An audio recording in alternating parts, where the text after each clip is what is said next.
This is your first Premiership Teams Tuesday of the season, and we are live to Vegas very shortly for the key elements. I'm Matt Russell. Here are some of the other headlines this evening.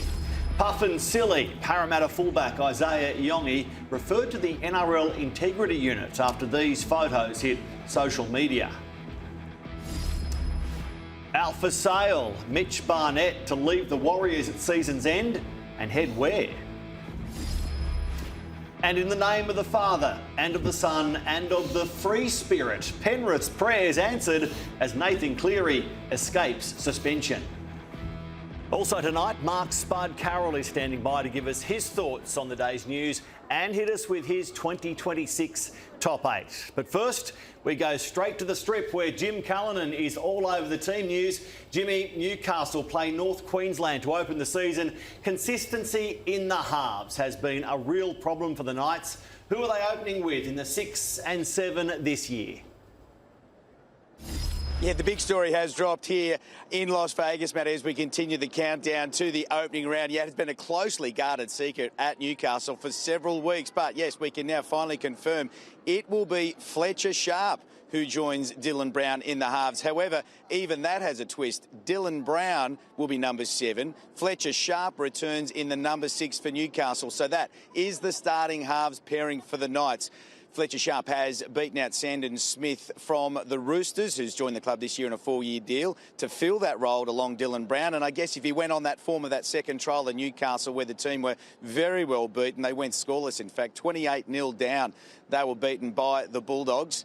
And that was probably enough for Justin Holbrook to make his decision. Sandon Smith out, he'll be at 14, the utility role, and Fletcher Sharp returns. And for the first time since those serious injuries he suffered way back in round 16, you'll remember, injured kidney, injured spleen. He was out for the rest of the year. And a lot of question marks whether he would make the start of the season. Well, he's done just that. In fact, he'll be starting and he'll be number 6. Now, the next part of that puzzle is, can this be the halves pairing that now unlocks the best of Kalyn Ponga, because he too is making a comeback. The captain hasn't been sighted for Newcastle since round 17 last year and hasn't played either of the trials and never played alongside Dylan Brown. So, can we finally see the best of Kalyn Ponga? We all know what KP brings and his calibre, so yeah, just can't wait to have him back out there, him enjoying his footy and, you know, him being back out there with the boys, so it's going to be good. I'm super stoked for KP and he's going to get to play some footy and I can't wait. I know he's keen as, so I'm that excited for him and I know he'll put on a show. Jimmy, as for the Knights' opposition, Sonny Luke will make his club debut in number 14 for the Cowboys and Reid Marnie likewise in the number 9. Gee, it's not a bad replacement, is it, when you lose an origin hooker in Reece Robson only to get a player of the quality of Reid Marnie? I don't think many would say the Cowboys have lost too much in that particular position, Matty. But yeah, club debut in Las Vegas for Reid Marnie. Something that he probably thought was going to happen as a Bulldog last year, but how quickly things can change. Yes, he's still got that Las Vegas trip, but he's in the strip of a Cowboys jumper. And look, with some of those memories of how it ended at Belmore for him, rather disappointingly so, after a really good couple of years and a real fan favourite in the blue and whites. Well, he's hoping he can do just that for the Cowboys. He spoke a bit earlier today as well. That was 8 months ago, to be honest, and it happens. Everything happens for a reason, and I see it. I've taken that in my stride, and I'm going to be better for that experience. And it's been great the last few days. We had a really good weekend with each other, and we knew as soon as, you know, even when we got to lunch yesterday afternoon, that it was about getting our bodies right and looking after ourselves. And today we got to be able to rip in and start our prep for Saturday night, which is really exciting. So really looking forward to the rest of the week of our preparation going into Saturday. Now to the other NRL game in Vegas. Jimmy, the first Dragons team of the Premiership has a halves combination we all expected. Yeah, no real surprises here. Daniel Atkinson, the prize recruit from Cronulla, will be the man that lines up with Kyle Flanagan in the halves. And of course, Shane Flanagan would be hoping this is the piece of the puzzle that can unlock the attacking flair of a team that's missed the last 7 NRL finals seasons. And gee, their attack's going to have to be on song against the Dogs of War defence this weekend. No one really genuinely gives the Red V much of a chance. The against the Bulldogs, other than those, of course, in the mighty Red V jumper. But yes, Daniel Atkinson is there. Flanagan is the player alongside him, and many of the teammates keen to see how this halves pairing sees them fire in the opening round. No, it's going well. Been training really well. We had a bit of a run last week, and I'm really looking forward to, I guess, step by step, just learning. They're still learning how to play with each other, but we're excited for the combo. It's good to have two, I guess, voices out in the field now, and it's only going to make us better and play better too. So yeah. Matty, we really should talk about another player about to make his debut for the Dragons. Probably a little bit unknown until now. Setu 2, at age 26, will become an NRL player. But what a journey and what a story of perseverance, of courage and that of hope. So a young man in Samoa who at age 8 suffered such a significant injury they thought he'd never play the game again. Sadly, then lost his mother at the age of 12, and as a result of both those childhood traumas, suffered anxiety, was gripped by it for many years, didn't return to the game till his late teens, and then, of course, suffered the ups and downs that many players do in their professional career, where perhaps he would have thought at age 26 the time for him as an NRL player might have passed. But no, Shane Flanagan said, come over, try out, after he linked up from the Warriors. He's not only earned himself a deal, he's earned himself a spot in their starting team on the wing. So a fantastic story for a young man who's had to overcome so much, and he'll be an NRL player come the opening round this weekend. Well said, Jimmy. From a small village in Samoa to the bright lights of Las Vegas, we can see behind you Jacob Gagai, Owen Paddy, and now Setu 2, the men to make their NRL debuts in Las Vegas. Finally, the Bulldogs have confirmed the fitness of their best bomb maker. Yeah, the only team that wasn't up and about today, of course, the Bulldogs were the first team here, have got some work done. They were given the day off today, but they will be back in action tomorrow. But Matt Burton, yes, he will be there. A lot of Bulldogs fans had their hearts in their mouths in that second trial against the Knights when he limped off with what many people thought was a hamstring injury that would seem excluded from this trip to Las Vegas. But he's overcome that. Maybe he was a little bit nervous that injury may have been the thing that kept him out. Scans cleared him. He's trained freely, has been named to play alongside Lachie Galvin. So now the Dogs, after a full pre-season with this new halves pairing, can finally unleash Lachie Galvin and Matt Burton in the halves. And I think plenty of people know that Matt Burton's left boot and those towering bombs are going to terrorise many a fullback this season.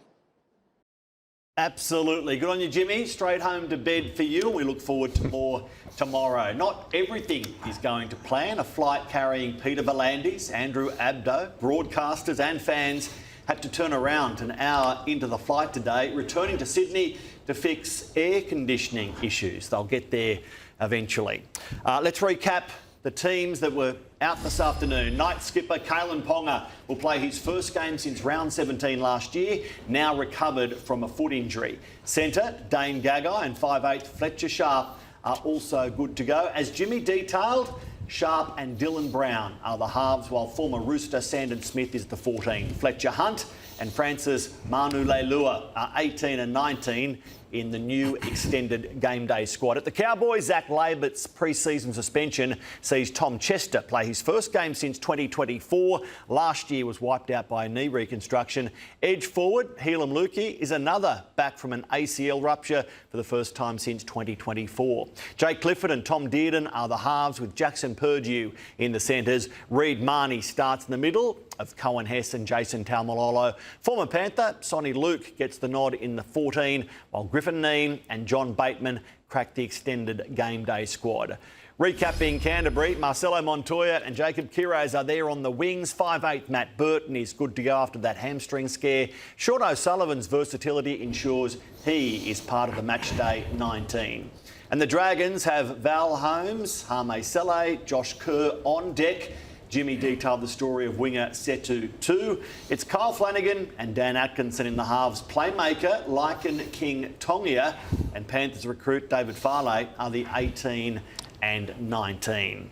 Now for more on the team news, it's Welcome Mark Carroll. 2026 is upon us. Evening, Matty, and you can see this #1 dress code for 2026. Every week's going to be a different code. I wear board shorts every day, but I can't wait to get here. How good's this new setup? It's brilliant. There's TVs everywhere. I told you not to wear ties. They're no longer required in NRL tonight. But It's part of my routine. Do me, said Spud. When it comes to Dylan Brown and Fletcher Sharp in the halves, it means ex-Rooster Sandon Smith is the 14. Is that the right move by Justin Holbrook, first up? Well, they need stability there, and I think Justin's done a great job picking that young man. I'm looking forward to seeing the direction that he needs his hands on the ball, and which will allow Carroll to sort of disturb the traffic out wide. So I think it's a good move. I'm looking forward to it. Give us some thoughts on the Cowboys, Spud, after their 12th placing last year. They're the Knights' opponents in Vegas.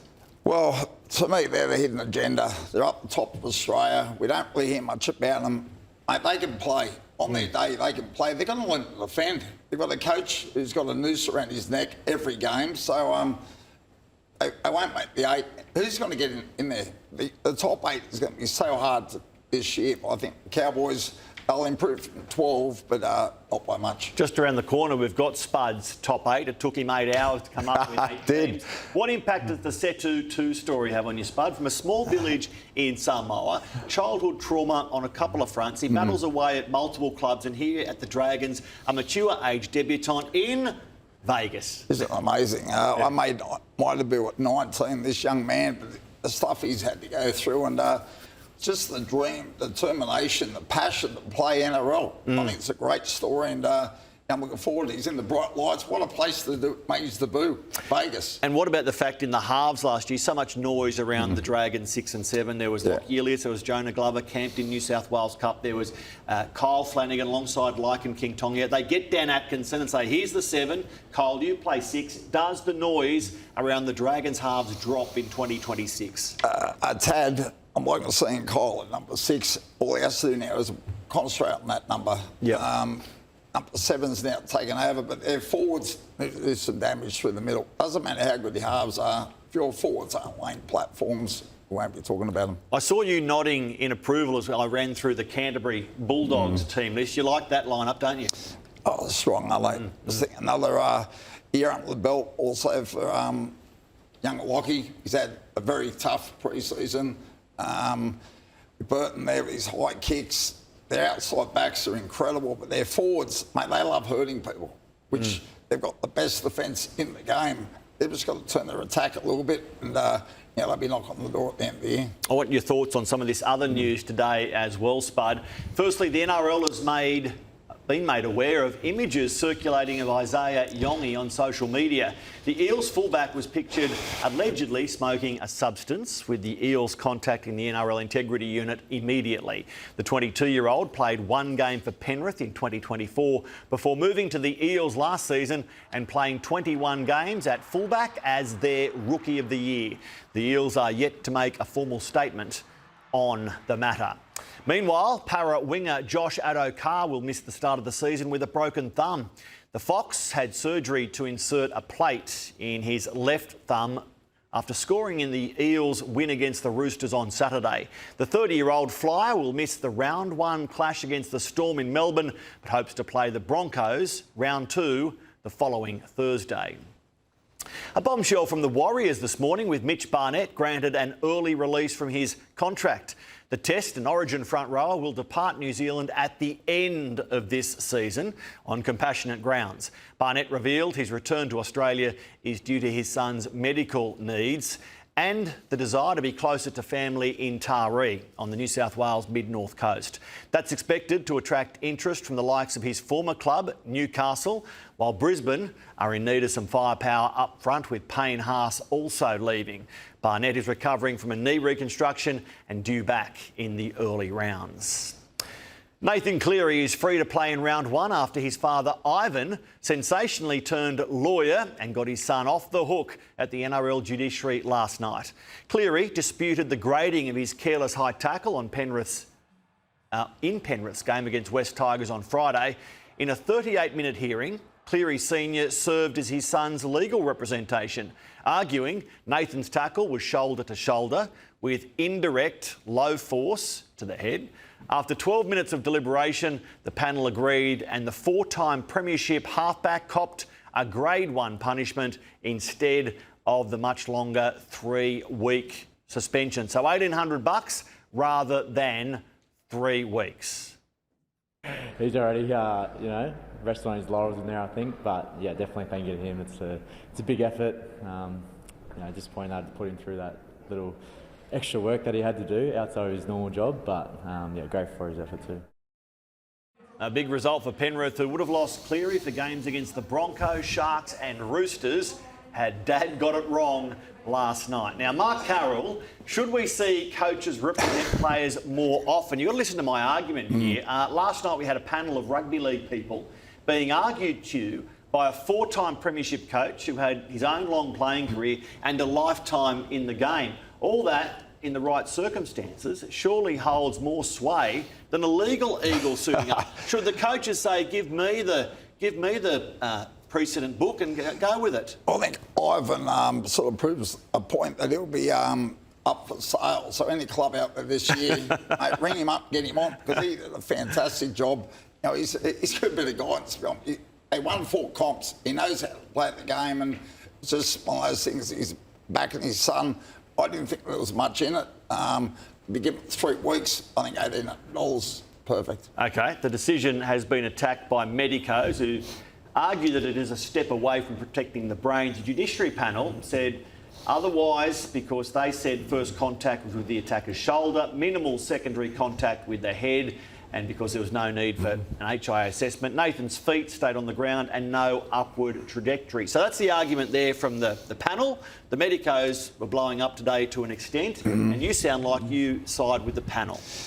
In some ways, like, you can't help. Sometimes the collisions aren't that much. They seem to get the same grading. So it now set a precedent for the rest of the year. And, I don't like anyone getting hit in the head, but that was accidental. There was no force. And the young man didn't even go off for HIA. Didn't need an assessment, and that was part of the argument last night. So Nathan Cleary, because of Ivan Cleary's great legal work, free to play around one. And free for hire. Free for hire. I don't know whether he's free for hire. He is for hire. He's not for hire at all, and he certainly wouldn't be free. How keenly will Mitch Barnett be chased? At the end of this season, he'll be 32, with about 200 games of premiership experience, having played for New South Wales and Australia. How many clubs are... I think every club need a good front rower. He certainly played for New South Wales and Australia, but he's 32. Don't worry about the age these days. Scientific information, what all these clubs have, mate, it puts years on a player, and he's going to be a great pickup. Look at Newcastle. They didn't replace Leo Thompson. I think he'd be a good pickup for the Knights. So you got him going to Newcastle. Yep. Okay, today's news regarding a couple of dramas on multiple fronts didn't help Parramatta's hopes of breaking one of the best records in the game. Melbourne have not lost in round 1 under Craig Bellamy. So back to 2003. Is this the year? Isn't it incredible? Is this the year? It's so incredible. I think it is. Why? I think Melbourne, Pappenhausen, Big Nelson's out. I think Counsel was a massive missing piece of the jigsaw. Good point. They're going to miss him, man. He can play, cross kicks. I think Parramatta, mate, under Riles, second year in there, Parramatta, against his old mentor. Mate, you always want to beat your mentor. And, I think we'll see Parramatta knocking on the door very strong this year. Here's Tyron Wishart speaking about it today. It's funny that you hear about it more through media questions like this. We sort of don't really think about it until it is talked about. But obviously, it's a pretty special achievement on Craig's behalf. So we want to keep it going. But at the end of the day, you want to be, if you're in a position to win finals games, probably a bit more important. But for us players, we want to do Craig proud. So if we can keep that record going, we'd love to. Well, Parramatta, a big assignment, but you reckon they're up to it. I know you rate the Eels as a whole this season, because here is Spud's top 8 for 2026. You've got the Eels finishing top 4. Yeah, I think they're up there. I think the Roosters will be pushing as well. I've got the Melbourne Storm outside. As I said, they've had quite a few replacements or missing players. Rabbitohs, I love what I've seen that first trial for Feeder. The Wayne Bennett factor, amazing. And Dolphins, mate, they were so close last year. They can attack. They improve their defence. they'll be up there. Best attacking team in the comp last year, the Incredible. Dolphins. You've got the Eels, the Dolphins, the Rabbitohs climbing into the top 8. I can hear them from Belmore already. Where the hell are the Bulldogs? I forgot to put them in. Mate, it's so hard, isn't it? You know, last night, Did I put them in? Blocker forgot to put the Roosters in. Oh, my God. So, sorry, the Bulldogs. I'm just playing their... what about the Sharkies? Did you forget about them as well? Well, Sharks, another team which I don't get much excitement out of them. They do their job. They're prelim finalists last year. Yeah, I know, mate, but they went out. And what about the Warriors? Give someone else a go. What about the Warriors? Did you forget about them as well? I love the guys across the ditch, but no. Well, you're going to fit them all. I'll give you a few minutes to remember all the teams in the comp. Stay with us on Fox Sports News. Still to come, I know Spud loves Garlo's pies and getting around in budgie smugglers. We look after him on both fronts after this.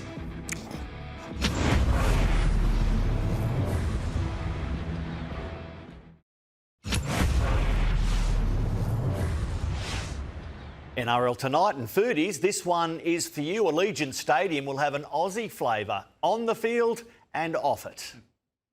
A cheeky start in Las Vegas as the Aussies gave Americans a taste of what to expect. Yeah, Garlo's pies, the Coobras and budgies, I think, yeah. Nothing more Australian than those three combo. Changing the menu at Allegiant Stadium is a rare thing. The only other time it's happened was for a Pink concert. This time, it's meat pies, sausage rolls and Tim Tams, all the way from Australia. Yeah, whenever I talk to one of the Yanks, they're like, what's a meat pie? I'm like, while the cooks are busily preparing the food, the surface is also baking. Real grass growing in the desert, ready to be rolled in for game day.